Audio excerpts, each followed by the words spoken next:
ನನ್ನೆಲ್ಲ ಪ್ರೀತಿಯ ವೀಕ್ಷಕರಿಗೆ ನನ್ನ ಪ್ರೀತಿಯ ನಮಸ್ಕಾರಗಳು. ನಮ್ಮ ಚಾನಲ್ನ ಇದೇ ಮೊದಲು ನೋಡ್ತಿದ್ದೀರಾ ಅಂದರೆ ದಯವಿಟ್ಟು ಸಬ್ಸ್ಕ್ರೈಬ್ ಮಾಡ್ಕೊಳ್ಳಿ ಫ್ರೆಂಡ್ಸ್. ಮುಂಚೆಯಿಂದ ನೋಡ್ತಿದ್ದೀರಾ, ಇನ್ನೂ ಸಬ್ಸ್ಕ್ರೈಬ್ ಮಾಡ್ಕೊಂಡಿಲ್ಲ ಅಂದರೆ ದಯವಿಟ್ಟು ಸಬ್ಸ್ಕ್ರೈಬ್ ಮಾಡ್ಕೊಳ್ಳಿ ಫ್ರೆಂಡ್ಸ್, ಸಪೋರ್ಟ್ ಮಾಡಿ. ನಿಮ್ಮ ವೈವಾಹಿಕ ಜೀವನದಲ್ಲಿ ನೀವು ತೊಂದರೆಗೊಳಗಾಗಿದ್ದರೆ ಮತ್ತು ಅನೇಕ ಸಮಸ್ಯೆಗಳನ್ನು ಎದುರಿಸುತ್ತಿದ್ದರೆ ನೀವಿನ್ನು ಅದರ ಬಗ್ಗೆ ಚಿಂತಿಸುವ ಅಗತ್ಯವಿಲ್ಲ. ಏಕೆಂದರೆ ಆಚಾರ್ಯ ಚಾಣಕ್ಯರು ಸಂತೋಷದ ವೈವಾಹಿಕ ಜೀವನಕ್ಕೆ ಕೆಲವೊಂದು ಅರ್ಥಪೂರ್ಣ ಮಾಹಿತಿಯನ್ನು ನೀಡಿದ್ದಾರೆ. ಚಾಣಕ್ಯರ ಈ ಮಾತುಗಳನ್ನು ಅನುಸರಿಸುವ ಅಥವಾ ತಮ್ಮ ವೈವಾಹಿಕ ಜೀವನದಲ್ಲಿ ಅಳವಡಿಸಿಕೊಳ್ಳುವ ಜನರ ವೈವಾಹಿಕ ಜೀವನವು ಅತ್ಯಂತ ಮಧುರವಾಗಿರುತ್ತದೆ, ಸಂತೋಷವನ್ನು ನೀಡುತ್ತದೆ. ಇದು ನಿಮ್ಮ ಭವಿಷ್ಯದಲ್ಲಿ ಎದುರಾಗುವ ಸಾಕಷ್ಟು ಸಮಸ್ಯೆಗಳನ್ನು ಕೂಡ ದೂರಾಗಿಸುತ್ತೆ. ಸುಖಮಯ ವೈವಾಹಿಕ ಜೀವನಕ್ಕೆ ಚಾಣಕ್ಯರ ನುಡಿಗಳು ಹೀಗಿವೆ. 1. ಸಂಗಾತಿಗೆ ಗೌರವ ನೀಡಿ. ಒಬ್ಬ ವ್ಯಕ್ತಿಯಾಗಿ ಯಾವಾಗಲೂ ತನ್ನ ಸಂಗಾತಿಗೆ ಗೌರವವನ್ನು ನೀಡಬೇಕು. ಅವಳ ಆಲೋಚನೆಗಳು ಮತ್ತು ಭಾವನೆಗಳನ್ನು ಅರ್ಥ ಮಾಡಿಕೊಳ್ಳಲು ಪ್ರಯತ್ನಿಸಬೇಕು. ಅವರನ್ನು ಗೌರವದಿಂದ ನೋಡಿಕೊಳ್ಳಬೇಕು ಮತ್ತು ಅವರ ಉತ್ತಮ ಗುಣಗಳನ್ನು ಪ್ರಶಂಸಿಸಬೇಕು. ಸುಖ ದುಃಖದಲ್ಲಿ ಒಬ್ಬರನ್ನೊಬ್ಬರು ಬೆಂಬಲಿಸುವುದು ತುಂಬನೇ ಮುಖ್ಯ. ಹೀಗೆ ಮಾಡುವುದರಿಂದ ವೈವಾಹಿಕ ಜೀವನದಲ್ಲಿ ನಿಮ್ಮ ಸಂಬಂಧಗಳು ಗಟ್ಟಿಯಾಗುತ್ತವೆ ಮತ್ತು ಆಪ್ತತೆಯು ಹೆಚ್ಚಾಗುತ್ತದೆ. 2.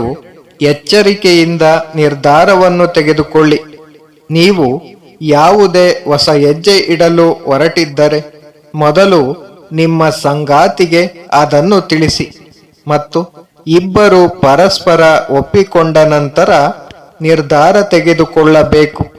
ನೀವು ಯಾವುದೇ ನಿರ್ಧಾರ ತೆಗೆದುಕೊಂಡರೂ ಇಬ್ಬರ ಒಪ್ಪಿಗೆ ಇರಬೇಕಾದದ್ದು ಬಹಳ ಮುಖ್ಯ. ಇದು ಪರಸ್ಪರ ನಂಬಿಕೆಯನ್ನು ಉಳಿಸಿಕೊಳ್ಳುತ್ತದೆ. ನೀವು ಇದನ್ನು ಮಾಡದಿದ್ದರೆ ನಿಮ್ಮ ವೈವಾಹಿಕ ಜೀವನದಲ್ಲಿ ಅಪನಂಬಿಕೆ ಉಂಟಾಗಬಹುದು ಮತ್ತು ಸಂಬಂಧವು ಹಾಳಾಗಬಹುದು. 3. ಮೊದಲು ಸಮಸ್ಯೆಯನ್ನು ಅರ್ಥ ಮಾಡಿಕೊಳ್ಳಿ. ಆಚಾರ್ಯ ಚಾಣಕ್ಯರು ತಮ್ಮ ನೀತಿಗಳಲ್ಲಿ ವೈವಾಹಿಕ ಜೀವನದಲ್ಲಿ ಜನರು ತಮ್ಮ ಸಂಗಾತಿಯ ಮೇಲೆ ಮತ್ತು ಅವರ ಸ್ವಂತ ಶ್ರಮ ಮತ್ತು ಕಾರ್ಯಗಳಲ್ಲಿ ನಂಬಿಕೆಯನ್ನು ಹೊಂದಿರಬೇಕು ಎಂದು ಹೇಳಿದ್ದಾರೆ. ಇದರಿಂದ ಜನರು ಜೀವನದಲ್ಲಿ ಯಾವುದೇ ಸಮಸ್ಯೆ ಎದುರಿಸುವುದಿಲ್ಲ. ಇದಲ್ಲದೆ ಜೀವನದಲ್ಲಿ ಯಾವುದೇ ಹೆಜ್ಜೆ ಇಡುವ ಮೊದಲು ಸಮಸ್ಯೆಯನ್ನು ಸಂಪೂರ್ಣವಾಗಿ ಅರ್ಥ ಮಾಡಿಕೊಳ್ಳಲು ಪ್ರಯತ್ನಿಸಬೇಕು.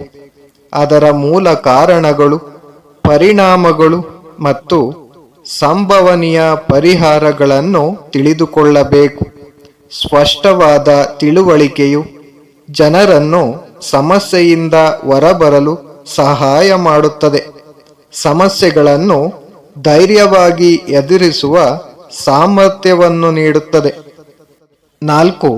ಭರವಸೆಗಳನ್ನು ಉಳಿಸಿಕೊಳ್ಳಲು ಪ್ರಯತ್ನಿಸಿ. ಆಚಾರ್ಯ ಚಾಣಕ್ಯರ ಪ್ರಕಾರ ವೈವಾಹಿಕ ಜೀವನದಲ್ಲಿ ನಂಬಿಕೆಯನ್ನು ಬಲವಾದ ದಾಂಪತ್ಯದ ಅಡಿಪಾಯವೆಂದು ಪರಿಗಣಿಸಲಾಗುತ್ತದೆ. ನಿಮ್ಮ ಸಂಗಾತಿಗೆ ವಿಶ್ವಾಸ ಅರ್ಹರಾಗಿ ನಿಮ್ಮ ಭರವಸೆಗಳನ್ನು ಉಳಿಸಿಕೊಳ್ಳಲು ಪ್ರಯತ್ನಿಸಿ.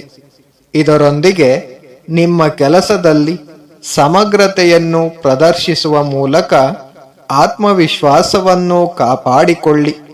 ನಿಮ್ಮ ಸಂಗಾತಿಯ ನಂಬಿಕೆಗೆ ದ್ರೋಹ ಮಾಡಬೇಡಿ. ಒಂದು ವೇಳೆ ನಂಬಿಕೆಗೆ ದ್ರೋಹ ಮಾಡಿದರೆ ಜೀವನದುದ್ದಕ್ಕೂ ನೀವು ಸಮಸ್ಯೆಗಳನ್ನು ಎದುರಿಸಬೇಕಾಗುತ್ತದೆ. 5. ಕೋಪವನ್ನು ಆದಷ್ಟು ನಿಯಂತ್ರಿಸಿ. ವೈವಾಹಿಕ ಜೀವನದಲ್ಲಿ ನಕಾರಾತ್ಮಕ ಆಲೋಚನೆಗಳು ಮತ್ತು ಅತಿಯಾದ ಕೋಪವು ಮಾನಸಿಕ ಆರೋಗ್ಯ ಮತ್ತು ಪ್ರೀತಿಯ ಸಂಬಂಧಗಳಿಗೆ ಹಾನಿಕರವಾಗಿದೆ. ಸಕಾರಾತ್ಮಕ ಮನೋಭಾವವನ್ನು ಕಾಪಾಡಿಕೊಳ್ಳಲು ಹಾಗೂ ಕೋಪ ಮತ್ತು ಅಸಮಾಧಾನವನ್ನು ತೊಡೆದುಹಾಕುವಂತೆ ಚಾಣಕ್ಯರು ಸಲಹೆ ನೀಡುತ್ತಾರೆ. ಕ್ಷಮೆಯನ್ನು ಕೇಳುವ ಅಭ್ಯಾಸ ಇಟ್ಟುಕೊಳ್ಳಿ. ಇದು ಸಂತೋಷದ ಮತ್ತು ಹೆಚ್ಚು ಶಾಂತಿಯುತ ಜೀವನವನ್ನು ನಡೆಸಲು ಕಾರಣವಾಗಬಹುದು. ಆದ್ದರಿಂದ ಪರಸ್ಪರ ಪ್ರೀತಿಯನ್ನು ಕಾಪಾಡಿಕೊಳ್ಳಿ ಮತ್ತು ಜಗಳಗಳನ್ನು ತಪ್ಪಿಸಲು ಪ್ರಯತ್ನಿಸಿ. Thank you for watching friends. Please subscribe my channel.